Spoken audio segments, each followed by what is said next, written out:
नमस्कार। कथक का मूल आधार है कथा का संप्रेषण। शब्दों, हस्तकों, मुद्राओं, अंग संचालन और पद संचालन द्वारा कथा की अभिव्यक्ति। पर जब हम कथक के विकास की यात्रा पर नजर डालते हैं तो हम देखते हैं कथक के घरानों द्वारा दिया हुआ योगदान और उसकी समृद्धता। अलग अलग घरानों के विद्वान गुरुओं ने समय समय पर अपनी सृजनशीलता द्वारा प्रयोग किए और ये प्रयोगशीलता ने कथक को समृद्ध किया और वर्तमान में कथक आज अपने पूर्ण स्वरूप के साथ स्थापित है। इसी घराने की परंपरा में आज दृश्य में है सुखदेव महाराज बनारस घराना।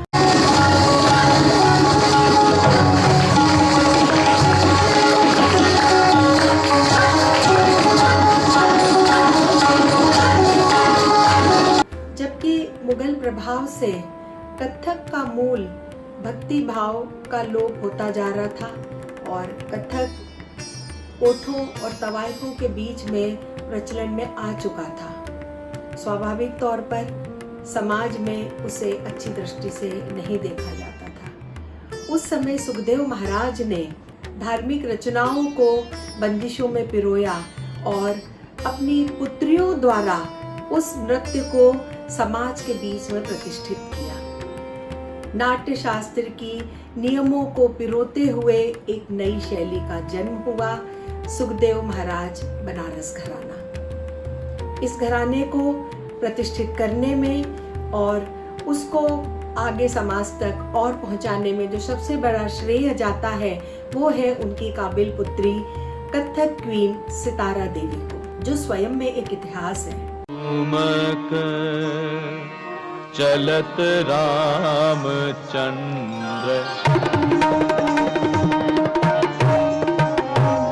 ठुमक चलत रामचंद्र ठुमक चलत रामचंद्र बाजत पैजनिया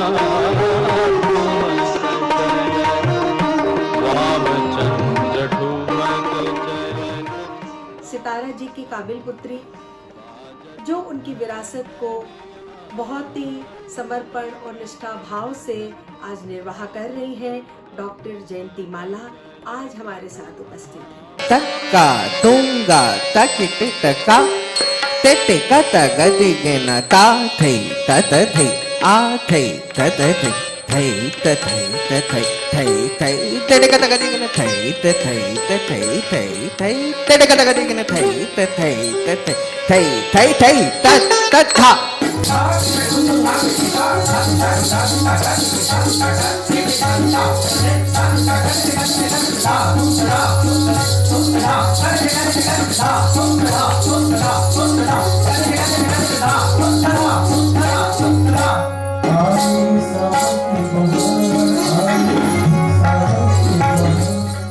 उर्वशी नाम से विभूषित डॉक्टर जयंती माला अपनी माँ सितारा देवी के दिए हुए नृत्य संस्कारों को बखूबी संवार रही हैं। वे आश्वस्त हैं अपने परिवार के बच्चों के साथ में इस परंपरा का वे बखूबी निर्वाह करेंगे और उसको एक सम्मान देंगे। उन्हें बहुत से देश के प्रतिष्ठित सम्मानों से सम्मानित किया जा चुका है। जयंती जी, आपका स्वागत है। चित्रा जी नमस्ते, बहुत बहुत शुक्रिया मुझे इंटरव्यू के लिए बुलाने के लिए। जयंती जी, आप एक बहुत विद्वान संगीतज्ञ परिवार की हैं। आपका लालन पालन आपके ननिहाल में हुआ, जहाँ सभी विद्वान नर्तक और संगीतज्ञ के बीच आपकी शिक्षा भी हुई और लालन पालन भी। तो सितारा जी से आपकी मूल शिक्षा हुई और इसके अलावा भी जो परिवार के अन्य सदस्य थे उनसे भी आपका शिक्षण रहा। तो आप कृपया बताएं कि उन सभी गुरुजनों की अपनी अपनी क्या विशेषता थी और उनका जो शिक्षण का तरीका था वो किस तरीके का था, शिक्षण शैली किस तरीके की थी और जो आपने अपने आप में अपनाई या आपने उनकी शिक्षा को जिस तरीके से भी ग्रहण किया, कृपया आप हमें बताएं। बड़ा अच्छा क्वेश्चन है आपका। मैं एक संगीतक परिवार में पैदा हुई, मेरा जन्म हुआ। मैं बहुत भाग्यवान अपने आप को समझती हूँ कि इतने बड़ी लेगेसी में मैं पैदा हुई। एक से एक कलाकार इस खानदान में पैदा हुए, खूब नामी विद्वान नर्तक, और ज़्यादा नर्तक हम लोग संगीतक तो हैं, मगर संगीतक के साथ में नर्तक का परिवार ज़्यादा रहा है। हमारे सारे पूर्वज नर्तक थे, गायन वाद्य के साथ नृत्य बहुत ज़्यादा किया करते थे। तो इसीलिए उस परंपरागत से सुखदेव महाराज जी के पूर्वज लोग और सुखदेव महाराज जी ने भी इस परंपरा को चलाया, अपने बेटे बेटियों को सिखाया और आगे भी अभी नाच रहे हैं। 9वीं 10वीं पीढ़ी तक अभी तक पहुँचे हैं हम लोग सुखदेव महाराज बनारस घराना के नाम से। सुखदेव महाराज बनारस घराना क्यों नाम रखा गया? क्योंकि उनके पूर्वज लोग जो थे वो मंदिरों में नाचा करते थे, गाया करते थे, वाद्य बजाया करते थे। क्योंकि सुखदेव महाराज जी अपने लड़कियों को, लड़कों को और अपने नाती पोता को खुद जाके पढ़न करते थे, उनको नचवाते थे, तो उनका बहुत नाम हो गया था। तो इस वजह से लोगों ने ये सोचा, सुखदेव महाराज ने भी ये सोचा कि बनारस घराना तो है ही है, हम सुखदेव महाराज बनारस घराना रख लेते हैं। तो सुखदेव महाराज बनारस घराना इस वजह से नाम पड़ा, नहीं तो उनके पूर्वज सारे के सारे नर्तक थे, संगीतज्ञ लोग थे, वो सभी को ही नाचते गाते थे। ऐसे तो कई लोग, कई घराने ऐसे हैं जिन उनके घराने भी संगीतज्ञ लोग हैं। तो वो किसी एक का नाम लेके, जैसे बिंदादिन महाराज का नाम हुआ, तो उनके पिछले भी लोग भी बहुत नामी और बहुत राजा महाराजाओं के दरबार में नाचे गाए लोग थे, तो उनके नाम पे क्यों नहीं वो घराना बना? तो लखनऊ घराना बाद में कहने लगे लोग, बिंदादिन महाराज घराना पहला कहा जाता था। तो उसी प्रकार ऐसे सब जगह चलता रहा। और 1940 के पहले कोई घराने की बातें नहीं होती थी। किसी भी महफिल में या किसी भी दरबार में या कहीं भी आप परफॉर्मेंस करने जाते थे तो आपके गुरु का नाम पूछते थे और आपका नाम पूछते थे, किससे सीखा है, कितना रियाज किया है, कब से कर रहे हो, बस इतना ही होगा। कौन से घराना, क्या घराना, ये घराने की खिचड़ी तो जो हुई है ना, वो अब जाके 1940 के बाद से शुरू हुई है। ये मम्मी भी मुझे बहुत बार कह चुकी हैं कि उन्होंने इसीलिए ज़्यादा बिलीव नहीं किया, वो नाचती गई, प्रचार करती गई, ये सब घरानेबाजी में नहीं लगी।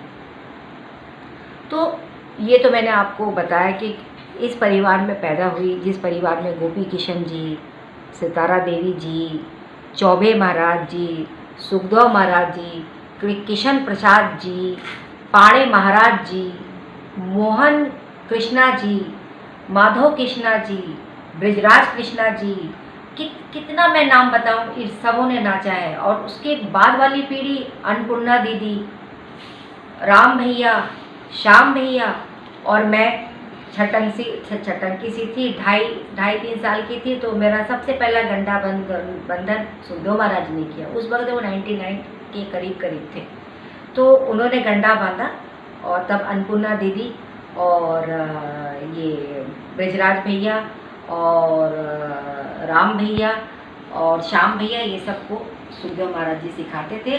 और इतने बुढ़ापे में, इतनी उम्र होने के बावजूद भी वो प्रोग्राम में जाते थे, उनको उठा के लोग ले जाते थे, उनसे चला नहीं जाता था, और जा के प्रोग्राम इन बच्चों के साथ करते थे। तो पहले गुरु मेरे वो। फिर उसके बाद में सितारा देवी जी की बड़ी बहन तारा देवी जी, जो गोपी किशन की माँ थी, वो मेरी दूसरी गुरु। फिर मेरी तीसरी गुरु खुद मेरी माँ सितारा देवी, और चौबे महाराज जी मेरे चौथे गुरु, और 5वें गुरु मेरे अल्लाह रखा खान साहब जी। तो अब मैं आपको ये बताऊंगी कि मैंने जी इतने बड़े बड़े महारथियों से, जो इतने बड़े प्रचंड विद्वानों से मैंने जो ये नृत्य की कला सीखी, लय की कला सीखी, उपज की कला सीखी, तो कैसे सीखी, किस प्रकार से सीखा। तो हमारी मम्मी जो सितारा मम्मी थी वो बहुत ज़्यादा अनुशासन था उनमें, और वो जब सिखाती थी तो उस वक़्त ये नहीं समझती थी ये मेरी लड़की है तो इसको बड़े लाड प्यार से सिखाओ, ऐसे करो वैसे करो, बहुत प्यार करो और सिखाओ क्योंकि वो मेरी लड़की नहीं। वो ऐसे सिखाती थी जैसे कि सारे स्टूडेंट सीखते थे।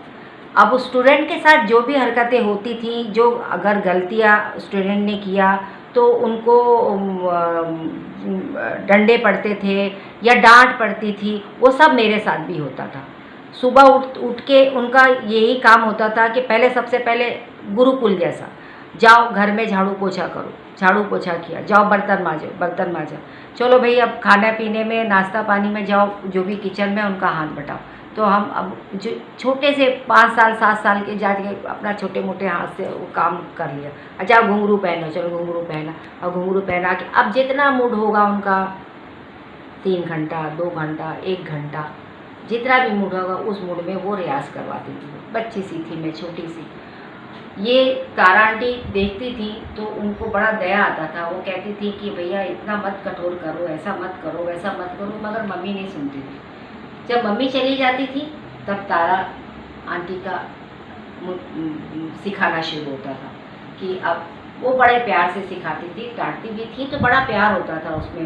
देखो तुम मैं जलेबी और मलाई लाऊंगी, वो तुमको खिलाऊंगी, तुम खाओगी ना तो बहुत अच्छा अच्छा तुम भाव बता सकती हो, चलो मुझसे भाव सीखो। अब वो 7-8 साल की बच्ची को क्या भाव समझ में आएगा। तो तारा आंटी जैसे कहती थी, कौन गली गए शाम, करो चलो करो बेटा करो। तो हम बच्चे पता नहीं कैसे करते थे उस वक़्त। अब तो पता है कि कौन गली गए शाम, ये बता सकती हूँ। तो ऐसे ही बहुत सारी चीज़ तारा आंटी हमको बड़ी छोटी छोटी बहुत नाजुक नाजुक चीज़ें जो भाव में होता है, बड़े बड़े नृत्यांगना जो करती थी वो मुझसे करवाती थी। और मैं उस ज़माने में 5 साल की लड़की थी, 500 रुपया मुझे शो का मिलता था। और शो किसका, वो उद्घाटन करना होता था मुझे। शुरुआत जो होता है ना ओपन कर्टन ओपन होता था तो वो उसका बेबी जयंती माला से होगा। गाने वाले कौन हैं, आमिर खान साहब हैं। सितार में कौन है, विलायत खान साहब हैं। नृत्य में कौन है, पंडित गोपी किशन महाराज जी। और बेबी जयंती माला इसका उद्घाटन करे और 3.5 घंटा नाचती थी उस समय। मैं आज भी सोचती हूँ कि इतनी छोटी बच्ची में कैसे नाचती थी। खैर वो तारा आंटी का ट्रेनिंग था, मम्मी का ट्रेनिंग था। कुछ समय बाद थोड़ी सी और बड़ी हुई तो चौबे महाराज जी शुरू हो गए कि अब भैया ऐसा है कि अब तुम नाचने लगी हो तो अब लयकारी में भी तुम्हारा ध्यान जाना चाहिए कि हर लय में तुम्हें नाचना चाहिए, सिर्फ 3 ताल में और ठुमरी उमरी में खाली भाव से नहीं चलेगा। चलो चलो और बेटा चलो तुमको मैं सिखाता हूँ अलग अलग ताल में। तो धम्मार का शुरू हुआ। तो धम्मार में उनका एक से एक उपज, चौबे महाराज जी का क्या कहना, वो 9 तबलियों के साथ नाचते थे। हमारी बिरादरी में कथक बिरादरी हमारी, वो वहाँ पे पहले ऐसा माहौल होता था कि बिरादरियों में आज इसके घर में प्रोग्राम है, कल उसके घर में प्रोग्राम है, और प्रचंड वो मार्कंड लोग होते थे लय के और तबला के, वो गायक, वो ऐसे नचवैया, वो गवैया, उन लोग की सारी रात महफिल चलती थी। और उसमें चौबे महाराज जी 9 तबले वालों के साथ में नाचते थे और महफिल में हाहाकार मच जाता था। आज तक इतने बड़े बड़े डांसर हुए मगर चौबे महाराज जी जैसा कोई डांसर नहीं हुआ जो 9 तबलियों के साथ नाचने वाला। ये कोई आसान काम नहीं है। तो वो ऐसे प्रचंड विद्वान लोग थे, तो उनसे मेरी ट्रेनिंग लयकारी की हुई। उन्होंने ऐसा ये सिखाया कि उपज कैसे होता है, उपज कैसे करोगी। तो उपज का जो शुरुआत होता है कि उपज कैसे किया जाए, वो उन्होंने मुझे बता दिया कि हर ताल में उपज करके नाचना और ऑन द स्पॉट तोड़ा बना के तुम नाच सकती हो, अगरचे तुम्हारा दिमाग इसमें उपज में चलने लगेगा। तो वो उनका जो स्टार्टिंग पॉइंट है कैसे उपज किया जाता है वो उन्होंने मुझे बताया। उसके बाद अल्लाह रखा खान साहब के पास मम्मी ले गई कि भाई ऐसा है कि रंजीत भैया भी गए, मैं गई, दोनों गंडा पंच आगे उनके हुए। वो वाद्य के हिसाब से हुए, क्योंकि तबले का शौक मुझे था, तो तबला तो नहीं मैं करती थी, मगर हाँ उसमें डांस का रियाज करती थी और मैं बताती थी कि मुझे चौबे पापा ने ये सिखाया, मम्मी सितारा मम्मी ने ये सिखाया, तारा आंटी ने ये सिखाया, तो अब मुझे अब आप हम मेरा रियाज करवा दीजिए और मुझे ठीक से बता दीजिए कि मुझे और कैसे करना है। तो वो भी लयकार के तो प्रचंड विद्वान, वो क्या कहना उनका, खान साहब जी का। तो अब वो सारे मतलब अगर बैठ गए सिखाने तो घंटों बीत जाते थे। हम तब उस वक़्त हमारी उम्र हो गई थी 14-15 साल के थे, तो हम बैठ के उनसे सीख रहे हैं। तो फजल उनके बेटे कुरैशी, फजल कुरैशी सीख रहे हैं, तौफीक कुरैशी सीख रहे हैं। जाकिर भाई अपने कमरे से बैठ के हम लोग को देख देख के चिढ़ाते रहते थे। तो जाकिर हुसैन जी, तो वो अमेरिका और इंडिया करते रहते थे, और जब आते थे तो हम लोग को देखते थे सीखते हुए, तो बस बैठ बैठ के हाँ करके चिढ़ाएँ, कुछ करें, मस्ती करें, हमारा बाल नोच दें, ऐसा ऐसा करते थे वो। तो ये सब चलता रहता था जाकिर भाई का। तो वो और फिर जब हम लोग को, जब खान साहब से हम लोग अलग हटे, कुछ नाश्ता पानी करें, तो बोले क्या है, क्या कितना तुम लोग आके सीखते हो, तुम लोगों को क्या कोई काम नहीं है क्या, 24 घंटा आके हमारे पापा के साथ सीखते ही रहते हो, सीखते रहते हो, कुछ हमसे भी सीखो, चलो हम भी तुमको सिखाते हैं। तो हम लोग बोले नहीं हम पापा से सीखते हैं, वैसे क्या, नहीं चलो चलो चलो चलो। तो जाकिर भाई अलग ले जाके कमरे में वो अपना तबले में रियाज करवाते थे। तो ये माहौल था, ऐसा माहौल था कि जहाँ भी जाते थे, जिस गुरु के घर में जाते थे, उस घर का माहौल ही ऐसा था कि सुबह से रात हो जाता था। और मम्मी का ऑर्डर था कि अगर मम्मी ने महफिल में, घर में महफिल चल रही है, उसमें अगर मम्मी नाच रही हैं, या नूरजहाँ जी गा रही हैं, या मेहदी हसन गा रहे हैं, या बड़े गुलाम अली गा रहे हैं, या जसराज जी गा रहे हैं, आप वहाँ से उठ नहीं सकती, आपको वहीं बैठे रहना होगा। चाहे 4 घंटा ना गा रहे हैं, या 4 घंटा कोई नाच रहा है, या 4 घंटा कोई बजा रहा है, आप उठ नहीं सकती। उठना मतलब कि आप इसमें इनकी तौहीन की हैं। तो ऐसे हम शिद्दतों से हम लोग ने सीखा है, मैंने सीखा है। कम से कम मेरा रियाज कम से कम उस वक़्त 10-10 घंटा, 8-8 घंटे का रियाज होता था। तो ये जो वाक़या मैं कह रही हूँ, ये महाराष्ट्र में गवर्नर हाउस में हो रहा था ये प्रोग्राम, और उस वक़्त मैं 16 साल की थी। तो अब मम्मी बैठ के तोड़ा बोल रही हैं, चौबे महाराज जी तबले में हैं, और रामदास जी पखावज में हैं, और मदन प्रकाश जी हारमोनियम में हैं। तो ऐसा माहौल, और उन लोगों का जो मूड में आ रहा है वो बोलते जा रहे हैं, और मैं नाचते चली जा रहा हूँ। क्या हर प्रकार के चक्कर मम्मी ने रियाज करवाए थे, चौबे महाराज ने रियाज कराए थे, घुटने से चक्कर, तो आकाश भ्रमणी, भूमि भ्रमणी, तो दुनिया भर का जितनी भी भ्रमणियाँ था भरतनाट्य शास्त्र में लिखा, तो वो काफ़ी हद तक उन लोगों ने मुझे सिखाया था उस वक्त। और मैं फराटे से करी चली जा रही थी, एक पैर में 4-4 चक्कर ले रही थी। तो रोशन कुमारी जी वहाँ पे गेस्ट थी, वो देख रही थी मेरा प्रोग्राम। वो देखते देखते इतनी भावविभोर हुई कि वो रोने लगी। और मैं 3-3.5 घंटा गवर्नर हाउस में नाची, हाहाकार मच गया, गवर्नर उठ गए आके, एकदम बच्ची थी तो मुझे बड़ा प्यार किया, और उन्हें शील्ड दिया और सर्टिफिकेट्स दिए, ये सब कुछ हुआ। मगर मैं समझ नहीं पाई कि रोशन कुमारी जी क्यों रो रही थी मेरा डांस देख के। तो उन्होंने मम्मी को कहा कि क्या तुमने तैयार किया है आप लोगों ने, वाह बहुत अच्छा होनहार होगी ये लड़की, आगे चल के बहुत आगे बढ़ेगी, मेरा पूरा आशीर्वाद है। और मम्मी का मैं क्या बताऊं, मम्मी पूरी रात उन घुंघरू पहनी रहती थी, सुबह से लेके घुंघरू पहन के, और वो अपने घर के भी काम करती थी और नाची चली जाती थी। यानी वो 24 घंटा में 1-2 घंटा विश्राम करती थी, बाकी समय वो घुंघरू ही रहता था उनके साथ में। और वो घुंघरू पहन के नीचे तक उतर जाती थी। कभी कभी उनको ये नहीं ख्याल होता था कि वो नीचे जा रही हैं, बाज़ार जा रही हैं, तो घुंघरू पहन के नीचे चली जाती थी। एक से एक मतलब उनका नाच में इतना लीन होना, तो ये बड़ा, हम तो डर के मारे नाचते थे, वो नचवाती थी, अनुशासन था, मगर वो तो लीन थी, उसमें खो गई थी, नाच को पी गई थी। यानी नाच उनके साथ में ऐसा था कि सब कुछ था उनका। तो वो अब उनको एक कलाकार या महान कलाकार या लीजेंड कलाकार बोलने से ज़्यादा बेहतर होगा ऐसे कलाकारों को बोलना चाहिए कि ये कथक के देवी देवता लोग हैं। ये देवी थी, कथक की देवी थी। जैसे कि हमारे देवी देवता, उनमें से ये कथक की देवी थी। अगर सितारा देवी ना होती और कथक का प्रचार न करती, आज सम्राट परिवार की कोई भी लड़कियां ये नृत्य कभी न करती। उनका बहुत बड़ा बलिदान है इसमें, बहुत बड़े बड़े सेक्रीफाइसेस हैं उनको क्या कुछ नहीं कहा गया, उन्होंने सारा कुछ कथक नृत्य के लिए सहा और ब्रांड एम्बेसडर बनी। भारत की सबसे प्रथम महिला हैं भारत की जो कथक के दुनिया में, उन्होंने पूरे दुनिया भर में इसका नाम किया और भारत का मान ऊंचा किया।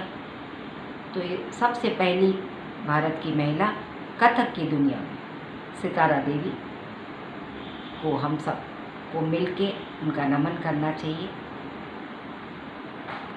और उनसे बहुत कुछ सीखना चाहिए।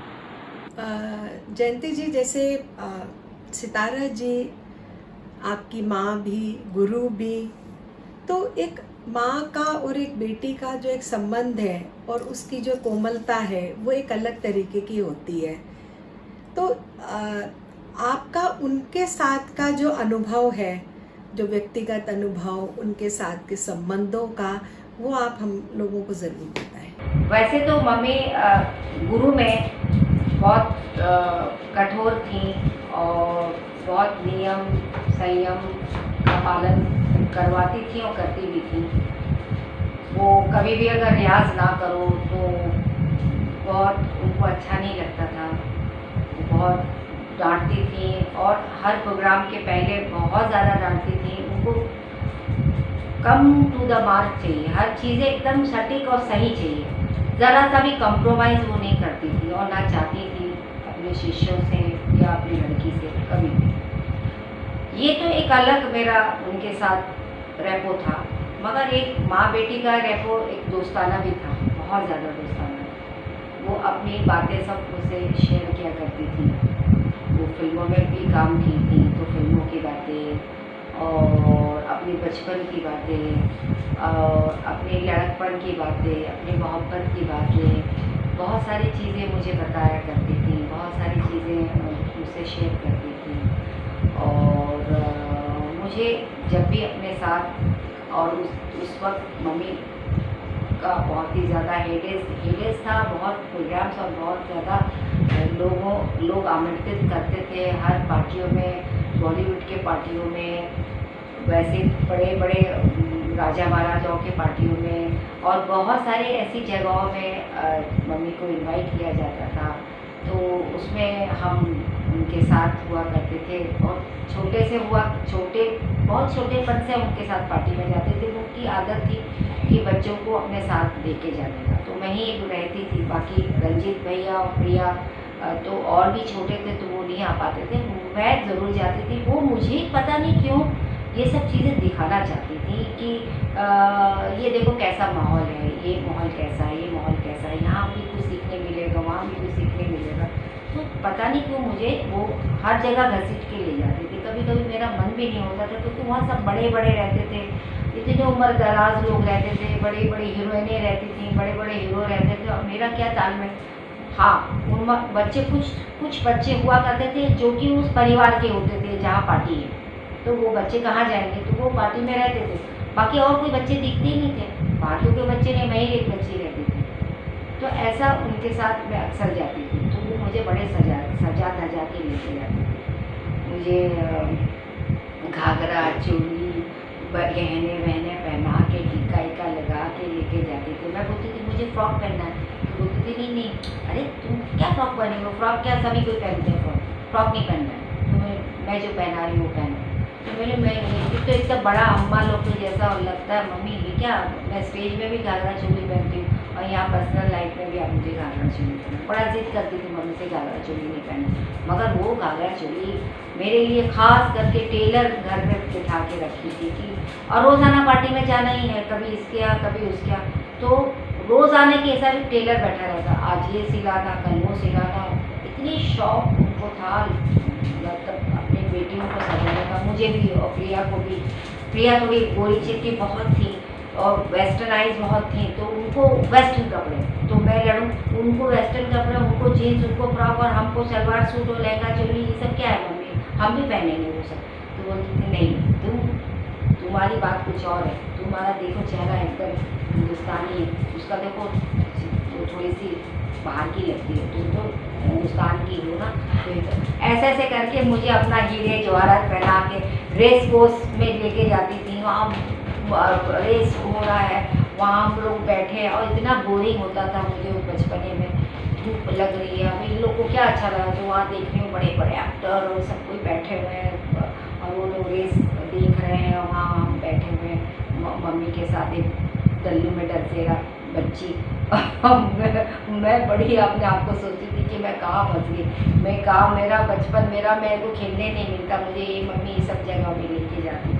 पर मेरा ऐसे ही रहा उनके साथ लाइफ में, मेरा बहुत ज़्यादा सोती थी तो मुझे पास में बुला के सुलाना और हर चीज़ मुझे बताना और प्यार से, और गरम गरम दूध पिलाना, हलवा खिलाना, ये सब मम्मी का चलता रहता था, क्योंकि दिन भर तो रात सोती रहती थी, तो रात को बड़ा प्यार करती थी और समझाती थी कि देखो भाई मेरे बाद तुमको इसे चलाना है, तुम्हें सबको सिखाना है, तुम्हें सब समझाना है, तुम ही तो करोगी ये सब। ये रंजीत तो डांस में उसको शौक नहीं है, प्रिया को है, मगर प्रिया आगे कंटिन्यू करेगी कि नहीं मालूम नहीं है, मगर तुमको पूरी लाइफ करना है इसको। हाँ बेटा देखो देखो मेरा बहुत भरोसा है। ऐसे ऐसे मुझे टोकती रहती थी और बड़ा बहुत ही एक घनिष्ठ दोस्ताना भी था। मैं भी बहुत सारी बात उनसे शेयर करती थी, बहुत सारी चीज़ें उसको बताती थी और वो पूछती भी थी वो, तो हर चीज़ उनसे शेयर करना, वो भी मुझसे बहुत शेयर करती थी। आज सब चीज़ें नहीं है मम्मी की, ये सब बात करने से मम्मी की बहुत सारी बातें मुझे ताज़ा हो गई, बहुत सारी बातें याद आ गई। इसका बहुत बहुत शुक्रिया कि आपने मुझे ये सब क्वेश्चंस रखे हैं पूछने के लिए। माँ बेटी के ताल्लुकात जो होते हैं वो भी मैंने आपको बताया, और हम माँ बेटी दोस्ताना वाला ज़रा माहौल था। लड़ाइयाँ भी बड़ी होती थी, हम लोग की बड़ी लड़ाइयाँ भी होती थी, कभी कभी तो बहुत लड़ाई होती थी।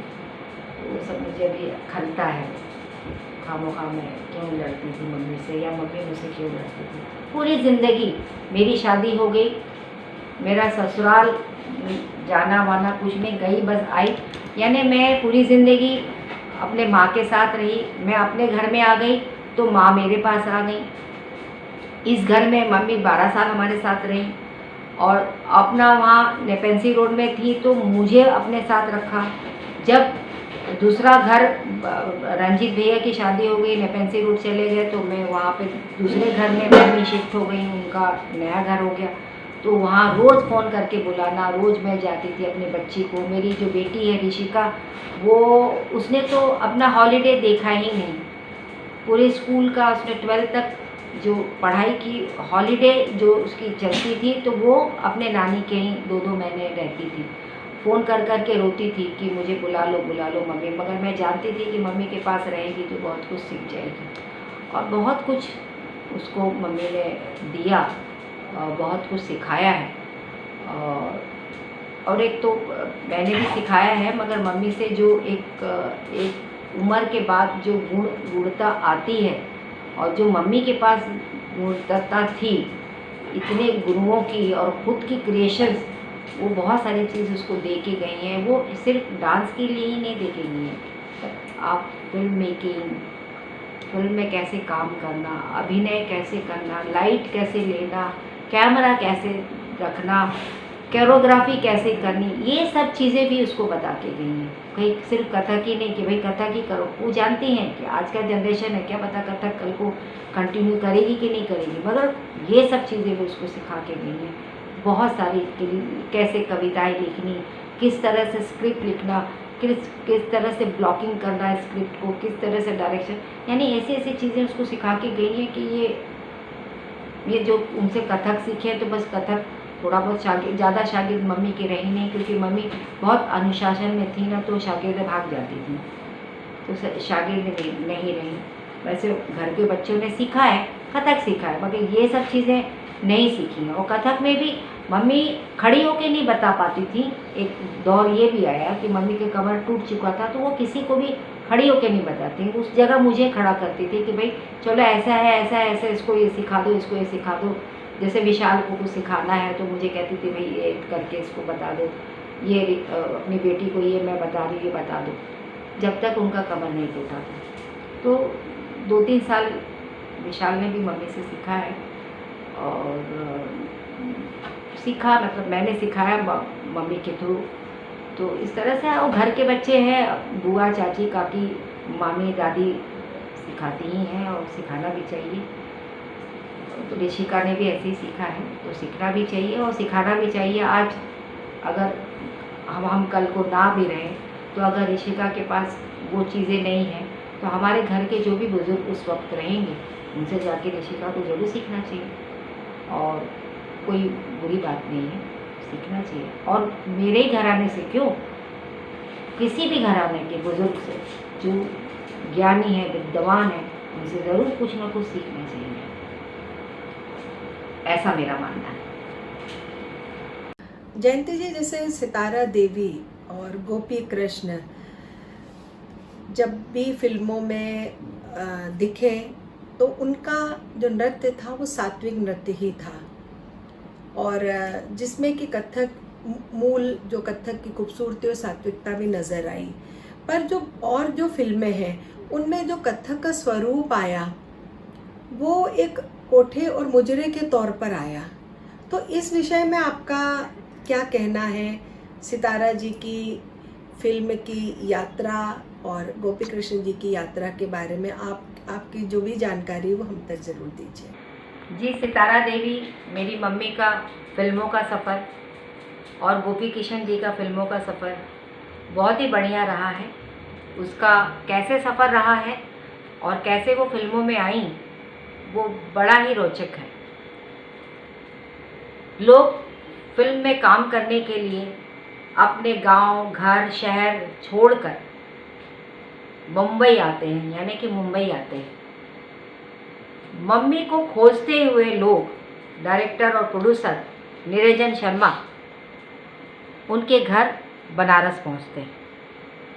यहाँ पे एक बसंत सेना नामक एक फिल्म बना रहे थे कुछ लोग, उसके डायरेक्टर थे निरंजन शर्मा, वो एक्टिंग भी बहुत करते थे। तो उनसे उसमें हीरोइन के साथ एक साइड हीरोइन का काम था, सेकंड लीड का, जो कि डांसर और गायिका होना चाहिए।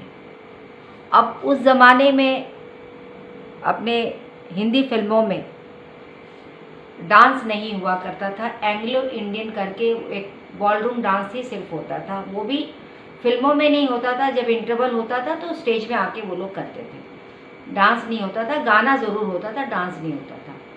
तो बोले अब कहाँ से लेके आएंगे, मुंबई में तो कोई है ही नहीं, कलकत्ता में तो कोई है ही नहीं। तो बोले तो फिर ऐसा करें कि एक पंडित जी हैं, उनसे पूछा जाए भाई कि बनारस में सुना है वहाँ संगीतज्ञों का बहुत बड़ा गढ़ है, संगीतज्ञ लोगों का, तो शायद वहाँ कोई मिल जाए। तो पंडित जी को बुलाया जाता है, जो बनारसी पंडित होते हैं वो आते हैं, बताते हैं कि हाँ भाई है, सुखदेव महाराज की 3 लड़कियां हैं, जो कि बड़ा वहाँ पे इस बारे में बहुत लड़ाई झगड़ा हुआ है और उनकी बिरादरी ने उनको बाइकआउट कर दिया है। वो सुखदेव महाराज जी अपने परिवार को लेके कबीर चौरा में नहीं रहते हैं, वो चौक में रहते हैं। उनके एकेडमी का नाम है राधा कृष्ण मंडल। आप वहाँ जाइए तो वहाँ पे उनकी शिष्याएँ भी बहुत हैं और उनकी 3 बच्चियाँ नाचती हैं, तो शायद आपको वहाँ हीरोइन मिल जाए। तो भाई ठीक है, यहाँ से वो लोग निरंजन शर्मा अपने असिस्टेंट के साथ पहुँचते हैं बनारस। बनारस आते हैं, ढूंढते ढांढते उनको कोई बोलता है कि भैया वहाँ जाओ यहाँ जाओ, बड़े परेशानी उठाने के बाद वो फिर चौक में पहुँचते हैं। चौक में पहुँचते हैं तो देखते हैं बोर्ड में लिखा है राधा कृष्ण मंडल। बोले ये बस यहीं रुक जाओ। रुक जाते हैं, अंदर जाते हैं तो देखते हैं कि सुखदेव महाराज जी बुज़ुर्ग, बहुत बुज़ुर्ग हो चुके थे उस वक्त, लंबी सी दाढ़ी और एकदम साधु संतों की तरह सुखदेव महाराज जी हमारे ग्रैंडफादर रहते थे। तो बोला पंडित जी आपके पास हम लोग आए हैं, बड़ा एक उलझन में फंसे हुए हैं हम लोग, हमें हीरोइन चाहिए। तो सुना है कि आप अपनी लड़कियों को डांस गाना सिखा रहे हैं, पढ़ाई लिखाई करवा रहे हैं, तो शायद आपको आपत्ति नहीं होगी वैसे तो अगर आप हमारी हिंदी फिल्मों में काम करने के लिए भेजें तो बोलते हैं हाँ, हम तो अपने लड़कियों को आगे बढ़ाना चाहते हैं और हम चाहते हैं कि ये पूरी दुनिया में इनका नाम हो और इनको देख के और भी लड़कियां आगे बढ़ें। तो बोलते ठीक है, तो हमें अब दिखाइए आपकी लड़कियों को कैसे नाचती हैं, क्या करती हैं, हम भी देखना चाहते हैं, अगर पसंद आ गई तो हम ले लेंगे। तो अब हमारे ग्रैंडफादर को क्या लगा कि बड़ी लड़कियां जो है हमारी हैं, जवान हैं, तो उनको हीरोइन बनना चाहिए। तो पहले उनको दिखाया, तो अलकनंदा जी को, हमारी आंटी को दिखाया, बेहतरीन डांसर, बहुत खूबसूरत। तो बोला ये बहुत खूबसूरत है, बहुत बेहतरीन डांसर है, ये बॉम्बे पहुंचेगी तो उनको काम मिल जाएगा, मगर हमारे सब्जेक्ट में सूट नहीं हो रही है। अब दूसरी को दिखाया तो तारा आंटी भी उनसे ज़्यादा खूबसूरत, बहुत बेहतरीन गायिका, बहुत बेहतरीन डांसर। तो बोली ये भी नहीं सूट हो रही है। तो सुखदेव महाराज जी हमारे ग्रैंडफादर सोचे पड़ गए कि भैया बड़ी बड़ी लड़कियों को ना लेके अब कहाँ किसको दिखाऊं, सत्तो को दिखाऊं क्या। तो मम्मी का घर का नाम सत्तो था। तो बोले एक है हमारे घर में, वो 12 साल की लड़की है हमारी, वो उसको मैंने सिखाया तो ज़रूर है, मगर उसको कोई डांसर या एक्ट्रेस बनाने का हम लोग को मन नहीं है। हम चाहते हैं कि वो पारिवारिक जीवन अपना बिताए, शादी वादी करे, उसकी शादी करना चाहते हैं, तो इस वजह से उसको इसमें रखा नहीं। चलिए आप देख लीजिए अगर सूट हो गई तो बोलते हैं हाँ ठीक है दिखा दीजिए। तो मम्मी को लाके दिखाया। तो जब दिखाया तो उन्होंने देखा तो वो भी गोरी चिट्टी बड़ी खूबसूरत मगर बच्ची, तो डांस करते हुए देखा। बोले यही चाहिए हमको, गाना भी मम्मी ने सुना, बस यही लड़की चाहिए हमको, हमारे सब्जेक्ट में 12 साल की ही लड़की चाहिए, हमें जवान लड़की नहीं चाहिए। तो सुखदेव महाराज जी बोले कि मगर हमारी लड़की तो हम लोग तो ऐसे भैया पंडित लोग हैं, हम लोग तो वैसे ही हमारे बिरादरी से निकले हुए हैं और अभी फिल्मों में जाएगी तो पता नहीं क्या होगा, तो हम अपनी लड़की को 1-2 जन के साथ नहीं पूरा परिवार जाएगा, तो अगर आपको मंजूर है तो हम अपने लड़की को फिल्मों में काम करने देंगे। तो निरंजन शर्मा बोलते हैं बिल्कुल, कितने लोग हैं आपके परिवार में। बोले 30 लोग हैं। बोले हाँ ठीक है सब चलेंगे। भैया यहाँ से ये लोग 30 लोग आए, यहाँ पे मुंबई में बॉम्बे सेंटर में एक जगह थी भाड़े की, उन लोग ने प्रोडक्शन हाउस वालों ने वो घर दिला दिया। और उस ज़माने में भी प्रोडक्शन हाउस चलता था, वो ऐसा एक प्रोड्यूसर का फिल्म नहीं हुआ करता था, बड़े बड़े प्रोडक्शन हाउस होते थे जिसके बहुत सारे प्रोड्यूसर होते थे, बहुत सारे डायरेक्टर होते थे, उनको महीना दिया जाता था, हीरो हीरोइन को महीना दिया जाता था, ये सब होता था, महीने में काम होता था। और फिल्में उस ज़माने में एक साथ महीने में 6-6, 7-7 फिल्में बनती थी, ऐसा मम्मी ने कहा था मुझे, तो और होता भी होगा। सो एनीवे मम्मी पसंद आ जाती हैं उनको, यहाँ पे बसंत सेना की शूटिंग शुरू हो जाती है, पिक्चर सुपर डुपर हिट हो जाती है। मम्मी उसके बाद अल हिलाल में 14 साल की उम्र में काम करती हैं, 16 साल में वो हीरोइन बन जाती हैं और कम से कम उन्होंने 100-150 पिक्चरों में काम किया।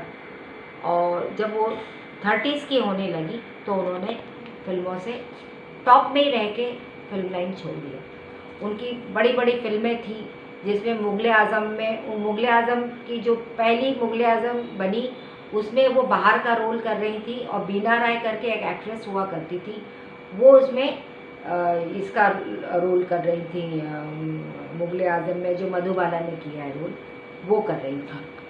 फिर वो 14 रील बनने के बाद बंद किया गया, फिर कई बार वो मुग़ल आज़म बनी, उसके बाद फिर फाइनल में दिलीप कुमार और मधुबाला किए। अनारकली के रोल में मधुबाला जी थी और सलीम के रोल में दिलीप कुमार। उसमें काफ़ी डांस के डायरेक्शन श्रीमती सितारा देवी जी ने किया है, उनके गुरु रिक्चू महाराज जी ने किया है।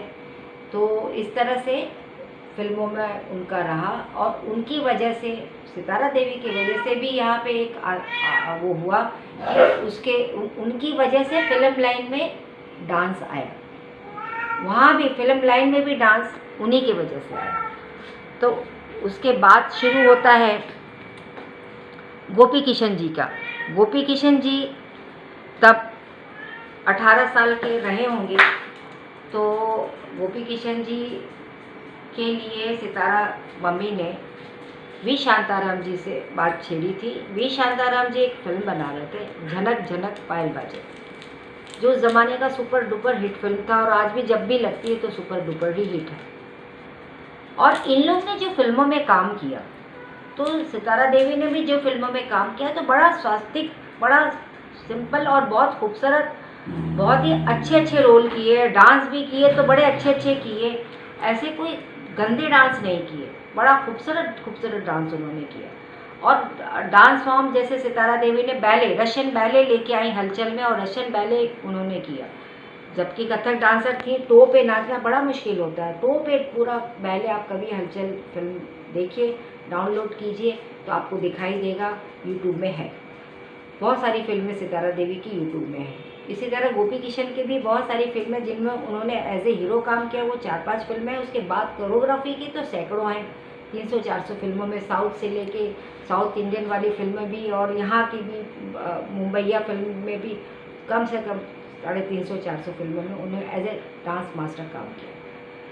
तो झनक झनक पायल बाजे में जब गोपी किशन जी को देखा तो वी शांताराम ने उनका ट्रायल लिया, तो बोले ये लड़का तो मुझे बिल्कुल पसंद आ गया है, मैं इसको हीरो साइन लेता हूँ। हीरो साइन हो गए। अब उनके कंपटीशन में एज ए विलन कौन नाचे? विलन भी उतने ही हाहाकार होना चाहिए जितना कि ये गोपी किशन जी का डांस था। चौबे महाराज जी तो गोपी किशन से कहीं आगे बहुत बड़े डांसर थे, वो तो विद्वान भी बहुत थे। तो जब चौबे महाराज जी को देखा तो उन्होंने बोला अरे तो मैं इनको साइन कर लेता एज ए हीरो। खैर अब तो ये हीरो साइन हो चुका है। ईमानदारी थी पहले के ज़माने में, ऐसा नहीं कि इससे ज़्यादा अच्छा लग गया तो चलो अब इसको हटा उसको ले लो, ऐसा नहीं था। तो चौबे महाराज जी को साइन किया एज ए विलन। ये दोनों की जुगलबंदी है, धमार ताल में लास्ट में नाचे हैं दोनों, क्या देखने लायक है। क्या नाचेगा कोई? क्या गोपी किशन जैसे जी के भैया जैसा कोई नाचेगा? जो वो नाचते थे, ऐसा लगता था कि शिव भगवान नाच रहे। जब वो जो भी राम बनते तो राम कृष्ण लगते तो कृष्ण लगते थे। तो उसी प्रकार से वो नाचते भी थे। उसी प्रकार से गोपी भैया का भी बहुत रियाज, बाप रे बाप, गोपी भैया का भी रियाज मैंने देखा है।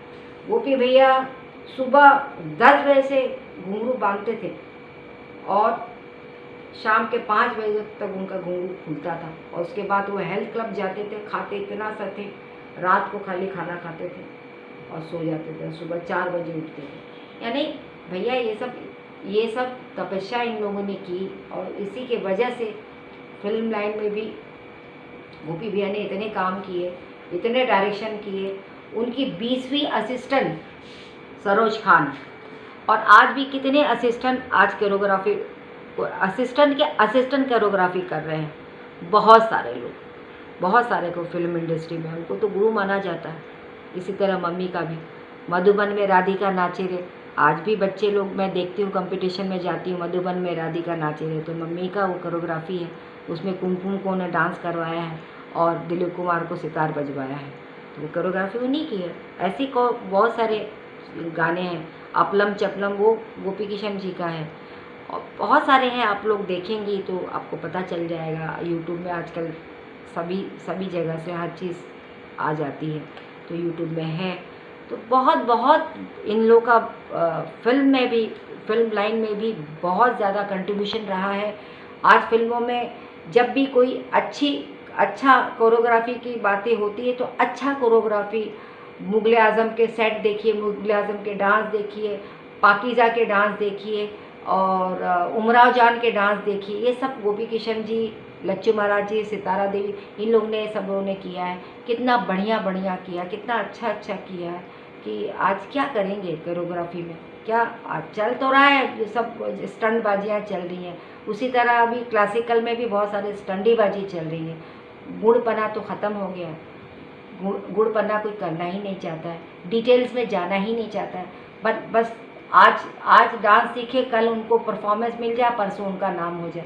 इतनी जल्दी जल्दी सब कुछ चाह रहे हैं, ऐसा तो नहीं होता ना। क्लासिकल में भी नहीं होता, फिल्म में भी नहीं होता, बॉलीवुड में भी नहीं होता, एल्बम के गाने में भी नहीं होता, कहीं भी नहीं होता। हर जगह डेडिकेशन चाहिए, हर जगह सेक्रीफाइस चाहिए, हर जगह तपस्या चाहिए। जो कोई भी करेगा, किसी भी फील्ड में हो, अभिनय के फील्ड में हो, नृत्य के फील्ड में हो, गायन के फील्ड में हो, वाद्य की फील्ड में हो, स्टेज की, थिएटर के फील्ड में हो, कहीं भी डेडिकेशन मस्ट है, रियाज मस्ट है और तपस्या मस्ट।